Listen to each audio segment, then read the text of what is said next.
Hello, everyone. Before I update you on what we're doing in hospitality, first, a word from our sponsors. This portion of the podcast is brought to you by all the frustrated travelers around the world who are fed up with not getting what they expect when they travel, who are tired of being nickeled and dimed by travel service providers, and who would like to be able to more easily manage their travel services and actually get what they expect when they travel, myself included. This portion is also brought to you by the members of the hospitality industry, the flags, the owners, the property management companies who are trying to deal with the dozens, even hundreds of disconnected systems and services that are increasingly preventing rather than enabling them to do what they do best, serve and satisfy travelers and guests. And finally, this portion is brought to you by the hospitality industry CIOs, CMOs, and COOs who are desperately wanting to get apps and technologies off of their properties into centralized operations where they can more cost-effectively manage and more rapidly and efficiently evolve their resources to meet changing industry needs. And boy, is hospitality changing. As a result, members of this industry need us, all of us who serve their industry, to focus on helping them deal with the change so they can serve their guests, grow in growth markets, primarily China and India, and use technology to become massively more efficient and cost-effective in delivering the kinds of services their travelers and guests want. My name is Jeff Cairns, and I'm responsible for hospitality and travel worldwide at Microsoft. Today, me and my team are working hard to help Microsoft do more than just provide great technologies to companies in the space. I want to help you, our partners, help members of the hospitality industry dramatically change the game around how this industry uses technology to serve travelers, run operations, and yes, make money. One thing I know is this: members of the hospitality industry can't do this alone. And I know that we at Microsoft can't help them do this by ourselves. And I seriously doubt that any one of you alone can have what it takes to get this done over the next decade. Here's why. The problems this industry is facing are simply too complex. In the brief time I have, I'm going to describe what we see as the three big areas of challenge we know we have to help the industry deal with in this decade. Then I'm going to describe a couple of key pillars of the solutions that we, my group and I, are focusing on, and that we would like to invite you, our partners, help us deliver the next generation of market leading, make that game-changing solutions that this industry needs. Look, the hospitality industry, in some ways, not unlike healthcare, is facing a near tsunami of challenges. The first is restructuring. Many of you on this call may not be aware of this dramatic restructuring that's been going on, but to facilitate growth and expansion into new markets, also simultaneously looking ways to gain operational and financial efficiencies, fewer and fewer hotels today are owned, branded, and managed by the same company. Across the industry and around the world, constantly changing mixes of companies are interacting to create and deliver hospitality services. Some companies make money by franchising their brands or flags. Some make money by selling and owning in hotels and properties. And other companies make money simply by running the operations. Finally, some companies kind of do all of this stuff.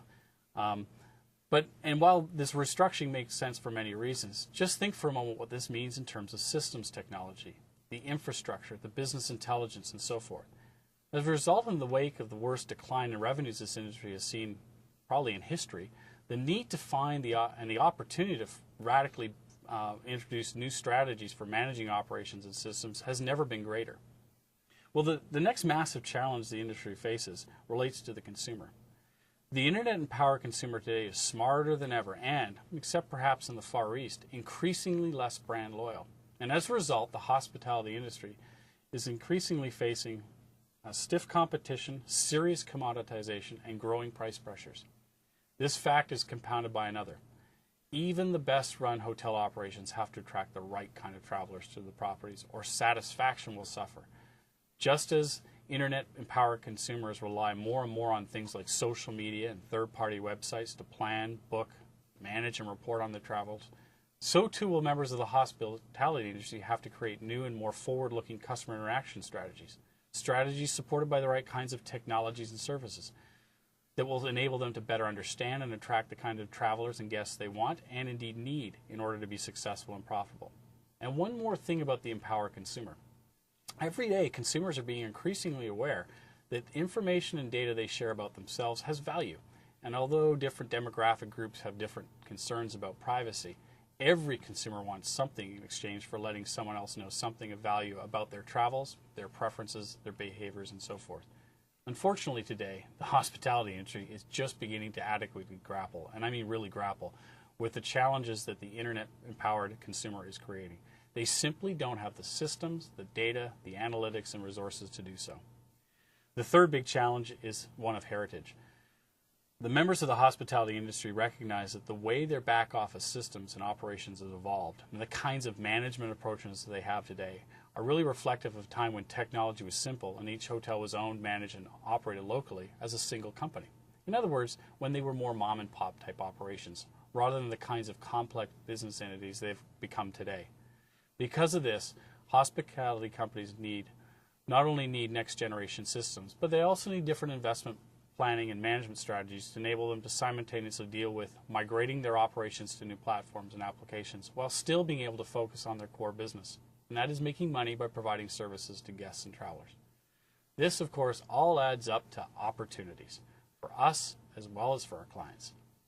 As the business of doing business in hospitality gets more complicated, we believe, and our customer advisory board members agree, that companies in hospitality will have to find new strategies that will allow them to focus much larger portions of their investment dollars in human capital and the technologies on those things that actually create true differentiation in the minds of those consumer travelers who should be their customers.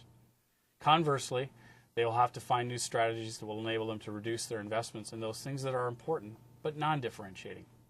And while that may sound logical and simple on the surface, in practice it is very difficult. So these companies need help, and they know it, and this creates opportunity for you and for us. So what is Microsoft doing to help? What are the pillars of our strategy, and where do you, our partners, fit? Well, if we are right, and that the survival in hospitality will require change in the game for how travel services are offered and managed, and we think we are, and if we want to make travel just plain better for all involved, we have to begin to think about our strategy in terms of the traveler's needs. Not about systems, clouds, processes, or financials, but about the traveler. After all, none of us, not a hotel, not you as a provider of systems to hotels, not Microsoft as a provider of technologies and service, none of us can make money if the traveler is not willing to spend money on the services we support, and if they aren't satisfied enough to want to go do so time and time again, or at least when it's right for them. And if we can't do this, we can't satisfy investors, bosses, managers, customers who serve the traveler, etc.